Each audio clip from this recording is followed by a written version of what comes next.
This is Carlos Ortiz from MMA Fight Coverage. How did this fight come about with Antonio Tarver? Well, I mean, I was preparing for originally a fight for bare knuckle for February 5th, 6th, whatever the Paige Van Zandt card was. And then that fight got postponed for as far as opponents and working things out logistically. And then I was told I'd fight April 16th, so I was preparing for that. And then my manager, Malky, called me up, and through his connections and meetings, he had it worked out to where he asked me if I was willing to do a full-blown boxing match, and told me that Antonio Tarver would be the potential opponent, and I jumped on the opportunity. When's the fight? Where and how can we see it? April 17th, and it'll be in Atlanta, Georgia, and it's going to be put on by Triller. So is there going to be fans in attendance, I assume, or no? No, actually, I'm finding out more as we go. There will be some fans, but as far as tickets to the general public, no, there won't be. Do you think that's going to affect you, fighting in front of no fans or thousands of fans? You know what? No, because actually I've got to corner my daughter now twice with no fans, and I actually preferred it. It reminded me much more of just a gym scenario, which we've done, thousands and thousands of times. I personally find fans can make me more nervous. I think most people do. What do they say? Public speaking is one of the most, highest rated fears that people have. So to go out there and do something, that is exactly like what I've been doing in practice. You can't simulate having thousands of people screaming at you. So I think that, going into something new as far as a full-blown boxing match, having the lack of fans, I think, is actually a benefit for me. How's the transition be from an MMA fighter to boxer? How's the training different? Well, obviously, I concentrate a lot more on just boxing. I think it's very much easy to relate it to like a decathlete. In the past, I would practice sprinting and javelin and discus and whatnot. And now all I have to do is practice sprinting. And so my workouts, I tend to find myself at the gym because there's certain times where there's only so much boxing you can do. So I sit on the mat and I watch my daughter and my sons do jiu-jitsu and wrestling because, right now, obviously, that's not what I need to be doing. The only issue sometimes I still have is that, my reactions are still set as an MMA fighter. My dad laughs because every once in a while I still throw elbows and I'll still, so far I've done good about not throwing a kick. But but some of the other things, like, from the clinch, there's things that, like, boxing is drastically different. Like, in MMA, I can grab the back of your head and I can throw an uppercut. That's a big no-no in boxing. So that's probably the foul that I do the most. At least once a day in sparring, I end up grabbing one of my partner's heads by the back of their headgear, and I hit him with an uppercut, and then followed by a shit. I'm sorry. It works once you do the bare knuckle, but not regular boxing. Right. So, who are you training with? I still have the MMA guys down at Syndicate, with John Wood. And so, just all the MMA fighters, just basically just tell them, hey, put on shoes and just box with me. You're 10 years younger and you're going to be bigger than Tarver. You think that's going to be a big advantage, or you think his experience is kind of? No, I think that's actually, we break it down. Obviously, his experience in boxing, his technical know-how of just being a pure boxer is superior to mine. Just as if we were to fight MMA or any other aspect of martial arts, my experience and knowledge is superior to his. But that being said, he's probably going to give up about 50 pounds of solid muscle to me by the time we step in the ring together. And I'm not necessarily a light hitter. I have good power with my punching, and because I've been training now since basically right after Thanksgiving. I'm in really good shape, better than I've actually been in a long time, just I think because of, my kids now are always at the gym with me. And so I think I've found new inspiration that keeps me motivated, it keeps me going. And so also the fact that I know I don't feel particularly happy when I first wake up in the morning at 41 after a year of fighting. I have a little bit of a routine. It gets me going, and, and things are helping out, and obviously being in shape and lowering my body weight has helped out drastically. But I don't know what I'm going to feel like at 52. So I can imagine it's not going to be better than what I feel at 41. So, I'm sure Tarver, how much sparring and how many shots how hard is he really going to be able to train and push himself? I'm expecting a very sharp version of a guy who, if he's smart, he's going to be very scared walking into this fight, because just as I would be very nervous fighting, a guy who was 0-0 in MMA, there's always a chance something crazy can happen. You take a bad shot, especially by a guy who can throw hard. I wouldn't want to be Tarver and have to go Monday morning to the gym or open up my phone and look that I got knocked out by a guy who had no experience in boxing, and he cleaned my clock. How much longer do you see yourself fighting if this goes well? Just boxing and maybe bare knuckle for now, or maybe MMA again? I really miss MMA. I really do love putting it all together.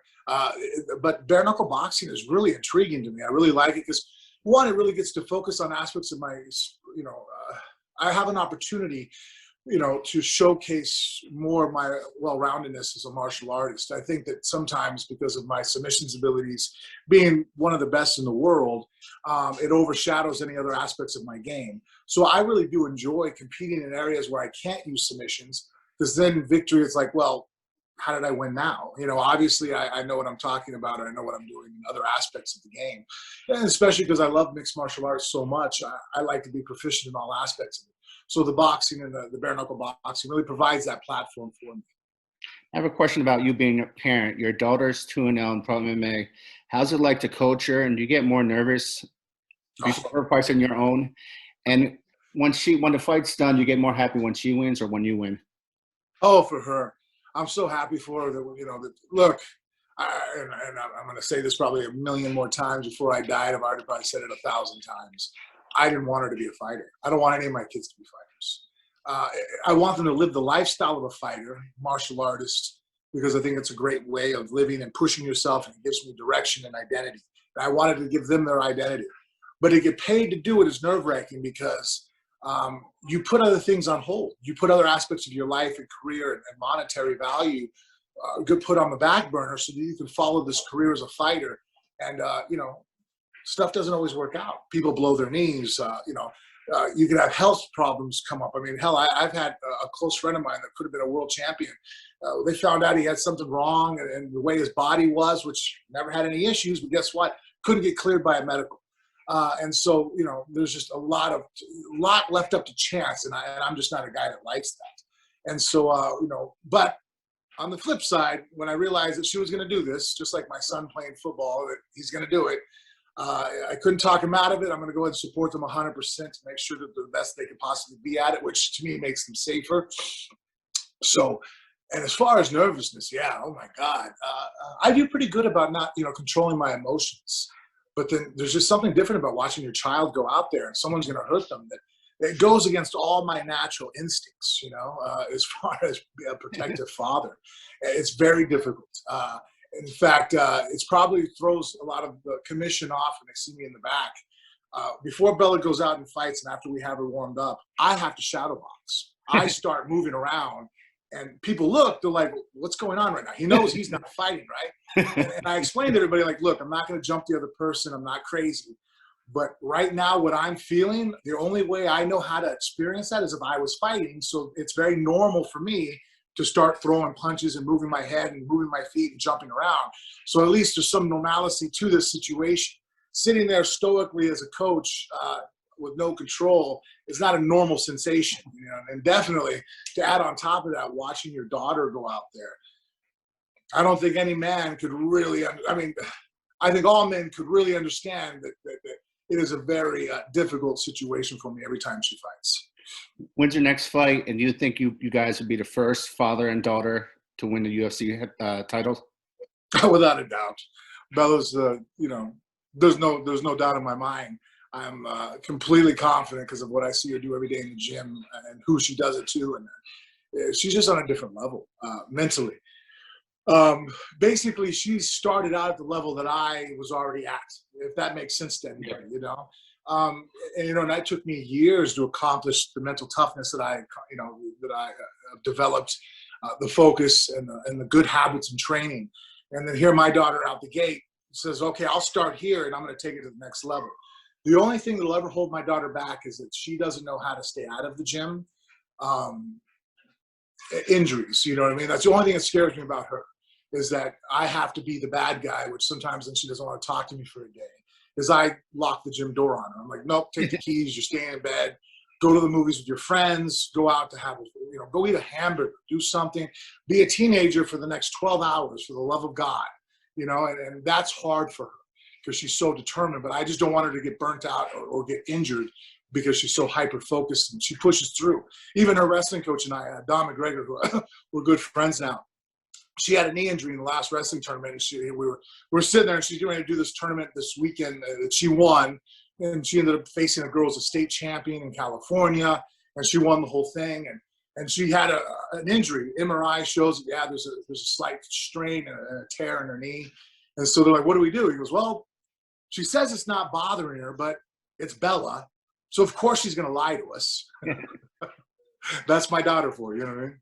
Well, it's all my kids. They are psychotically tough to where I have to constantly, I'm the brakes it's the weirdest thing that my whole life I've always been the fighter who sits there and tapes things up and rub dirt on it and go forward. And now I have to be no. I'm the voice of reason now, which if you knew me well enough, if I'm the voice of reason, I'm really hanging out with a bunch of psychopaths. When's your next fight and what positions does your son play and what year is he? And where does he play at? My son's going to be a freshman coming up this year. My youngest is still in middle school. So his team actually, my middle son, Cage, just won the national championships for 14U. So he's still just a baby too, but phenomenal. He's already benching 290 pounds. If you watch my Instagram, you'll see him doing some incredibly athletic things. And then Bella, right now, she's focusing on wrestling. I think we have nationals in 3 more weeks.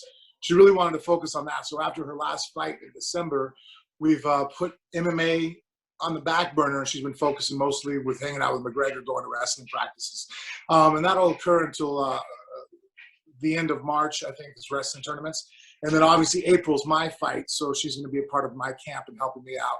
And then once that's over with, and she'll probably fight either May or June. We'll get her back in there. Yeah. We get one more before she turns 18. If you could rematch anybody, who would it be, and why would you pick Brock Lesnar? Well, I think that I would always want to fight Brock, because we're 1-1 against each other. It's a great narrative. But I think that, I think that most people can see that we both represent different sides of a coin. I'm the intellectual. I try to think things through. I'm also sociable. You could put me in a room with a bunch of people, and I'm not a caged animal.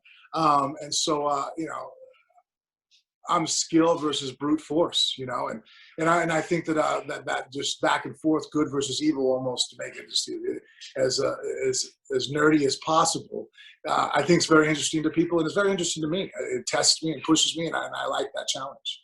One last question: who would you have liked to have fought that you never fought? Randy Couture, and just because I'm such a huge fan of his, Randy, if you think about it, was a small heavyweight. I mean, hell, he was the light heavyweight champ. But his technique was great, as far as his grappling. His boxing was good. Submissions, decent. But what Randy really had was mental toughness. To go in there and face Randy was really facing yourself, because he would put you in the deepest water possible. And you had to survive your own demons, your own doubt, your own insecurities to push through and be able to beat that man in front of you. So I think that anybody who has a victory over Randy can honestly say that that is probably one of the hardest guys to ever beat in MMA, just because of how he fought guys. I remember being at the fight with Gonzaga, who's at the time was on a tear, phenomenal athlete, big explosive heavyweight. Man, halfway through that second round, you could see Gonzaga's eyes. I don't want to be here anymore. Please get this old man off of me. I'm drowning, and I just throw me a life raft, please. Throw me the loop. Thank you so much. I really appreciate it. Have a great day and good luck. I'll be rooting for you. Thank you so much. You're welcome. Thank you. Bye-bye.